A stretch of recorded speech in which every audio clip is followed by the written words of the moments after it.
The Invisible Ray on Blu-ray from 1936. This is my day 3 of 31 of my hashtag 31 days of horror, 31 reviews of horror movies for October. So here we go. I actually really liked this one. If you look on the back, this one was also from a new 2K scan of original film elements. Check out this super intense prologue. So a lot of these movies really reinforce, I guess, the stereotype that's come to exist of on a dark and stormy night being the opening line, because a lot of these movies start on a dark and stormy night. Also, does this not look like the Bride of Frankenstein set? Look at, there's Boris Karloff. Or as they seem to want to call him in these movies, they want to just call him Karloff. It's like they were trying to build his brand like he's like The Rock or something. It's like Karloff in big letters. I mean, I don't know why they didn't have his first and last name. But you can kind of get an idea of the detail that exists from this 2K film scan. You can see like a lot of the fine detail, but then ultimately if you get like really close, then you can see quite a bit of film grain. As far as the audio goes on this one, it says it has DTS HD Master Audio Mono, and it sounded pretty good. But just like the other two movies, I had to turn it up like way louder than normal to hear it like at an acceptable level. So it was pretty clean and clear sounding. It's just I had to turn it up really, really loud to kind of get it where I wanted it. These two really do have such a good screen chemistry together. Bela Lugosi and Boris Karloff. Look at these two guys. It looks like they just give themselves to every role that they're in.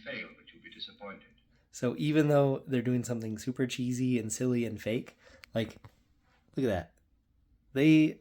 Their characters believe that they're really there, and so it makes, even though the special effects are wonky, the music is silly, the acting is weird, the writing is weird, I can get behind these stories because these guys act so convincingly. You can see a lot of film scratches and debris. There's a lot of active scratches and debris going by. So he's about to harness the power of science to look into the past. And then what happens is they basically look into the past and see some strange element crash into Africa. And so then they go on an expedition to Africa to go find it. And so it ends up just being kind of like a sci-fi story. So I would describe this movie as like a sci-fi, romance, drama, thriller, horror, like mystery. It's, by the time the movie's over, it covers all of that stuff, and I was not expecting it to cover all of that. How would you like your mom to say this in front of all your friends and colleagues? Listen to this. Why? It will not be wise for you to go. She's like, don't go to Africa with these guys. And here's why. She says in front of all these people. Listen to this. Even though you may make a great discovery, you will not be happy. You are not used to people, Janusz. You never will be. Your experiments are your friends. Leave people alone. My goodness, it's like, Mom, not in front of my friends. Oh my gosh. Anyway, I guess she can foresee things, but oh my gosh. She totally slaughtered him in front of his friends. And then we're going to Africa, you can tell, because of this.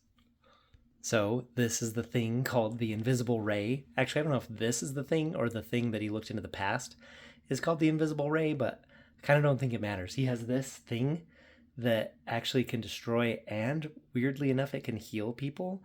So that was another part of the story that I just wasn't expecting. Like, actually a whole bunch of people throughout the movie like get healed of like blindness and various other things. And then like stuff also gets destroyed. And then there's murders. Anyway, I will say the movie was pretty slow. But the plot kept me guessing. Like, there's a few parts where you're like, okay, that guy's going to die. They're probably going to live and end up together. But I did not know how any of that was going to come about. But look at this special effect for him zapping this thing here. Check this out. I think this is pretty incredible. He's gonna zap a rock. Of course, the natives are all shocked. Look at that. Just like squirts. Anyway, he starts getting a little crazy because he got exposed to radium X. Look at this. Look at these special effects. His hands and face are glowing. So he touched his pet dog, and it has a glowing handprint on it. This lady hiking in her high heels. Look at that. I guess Bryce Dallas Howard in Jurassic World is in the first, like this isn't really an action movie, but I mean, I guess she really doesn't run in them, but she's out hiking in high heels. My goodness. So I love these lines. You will realize that you haven't even scratched the possibilities of Radium X, and I'm still the only man to control it fully.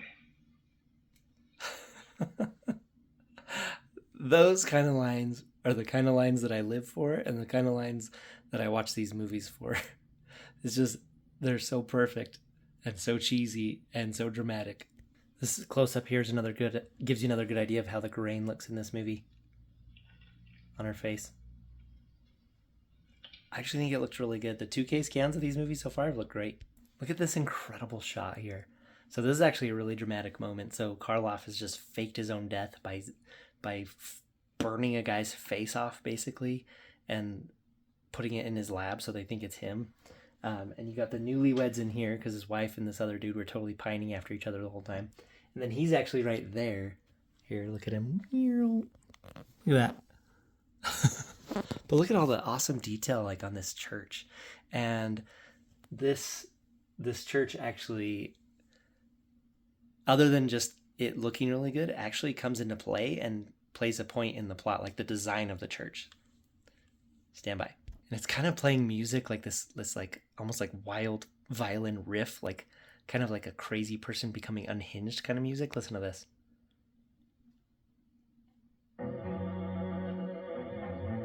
I'm gonna rewind it. Okay. So he watches them drive off, and then he starts kind of like turning around like he doesn't know what to do, and he's really upset. And it's like the unhinged music. And then he looks up and sees the statues and replaces them. So he sees 6 statues. And then look at this. 6. All the people he went to Africa with. And it shows the other 3. Yeah. So he decides that everybody that went to Africa has to die. So he starts killing people one at a time, and then he goes and removes those statues. Actually, he zaps them like he did that rock in Africa and melts them. So it's kind of cool that as these people are dying, you're seeing the statues get destroyed one by one. So that's kind of a cool, interesting thing. Now, is this movie set in the same universe as The Mummy? Check this out. This case parallels the alleged curse, which followed the Tutankhamun party a few years. So it's just like, wait a minute. I don't know if the timeline works out right. I kind of think it does. I think this movie's set in the same universe as The Mummy, as the original Mummy movie. So, or the whatever ones where they got a curse and then they all got methodically killed. I think that's kind of all of them, but kind of cool. And then, so it's just cool to see that he has like a method, and then the people figure it out and they start realizing that they're getting picked off one by one. Okay, here comes another one of the most beautiful and amazing lines in these movies. This city is at the mercy of a madman whose body is an engine of destruction. A talk to his mouth. I believe that the city is at the mercy of a madman whose body is an engine of destruction.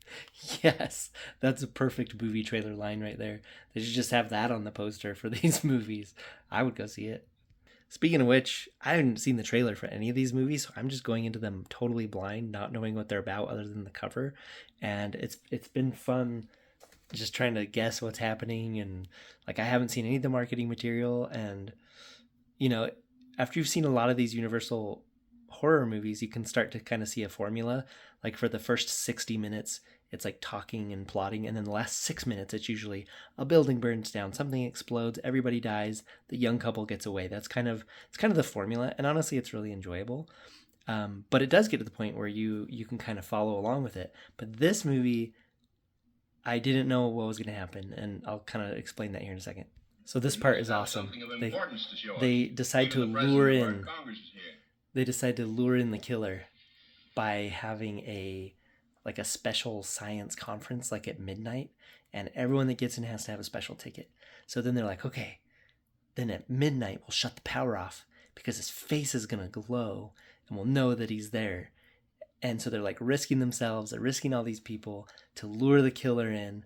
And you don't know what's going to happen. And there's this party, everyone's well dressed, and like they're like looking around like, do you see him yet? Do you see him yet? And then Bela Lugosi's like, maybe he's already here.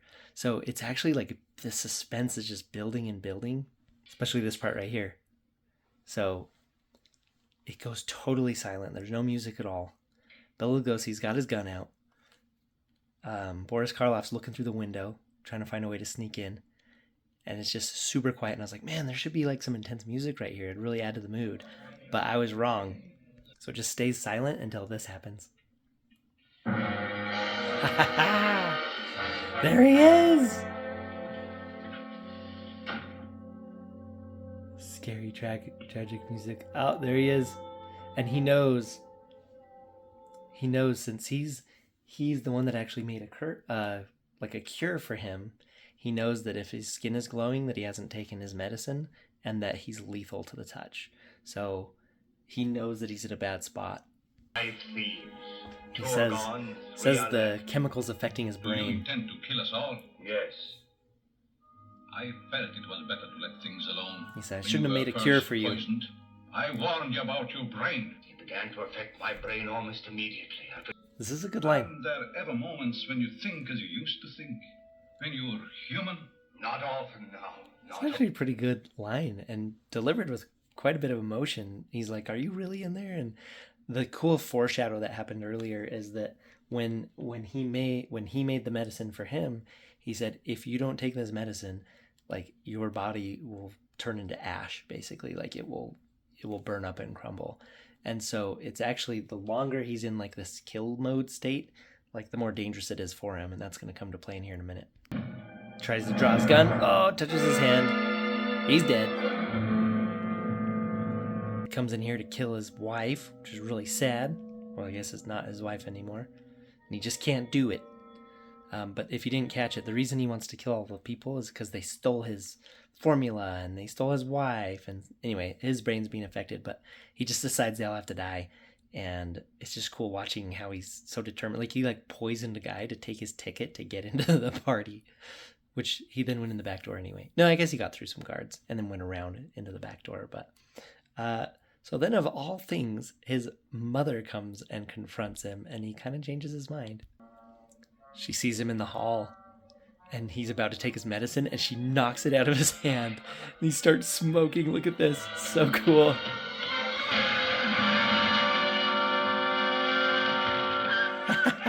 So another killer has passed away, but his mom says this about him. She says, part of him will go on forever working for humanity. And that is because, like I said, part of Radium X actually heals people if they can harness it correctly. So it's like he created something that can heal people, but then he kind of like went crazy and killed people. And then, surprise, these two end up together. Because I wonder if back in the day, like 30s and 40s, they're like, bad guy has to die, young couple has to end up together. It's like people are going to go to this movie on a date. That has to happen. So it's actually really nice and cathartic, though, because you know that when you're watching these movies that it's just like, it's going to be bad guy gets it in the end. Young couple ends up together. But I like this one. I thought it was a lot of fun. It was a little slow, but had fun twists and turns and cool plot events and, enough familiarity with the formula that it's kind of like a little comfort food. But I enjoyed this one. The restoration was good. There's still quite a bit of scratches and stuff, but I definitely would recommend seeking this out and watching it. I mean, I definitely just spoiled the whole movie. So, I mean, maybe this is just for people who've already seen it. Anyway, let me know if you have seen this. Or if you don't care if movies from 1936 are spoiled first. So anyway, thanks for watching. We'll see you on the next one. This has been day 3 of 31 of my 31 days of horror. So stay tuned for day 4.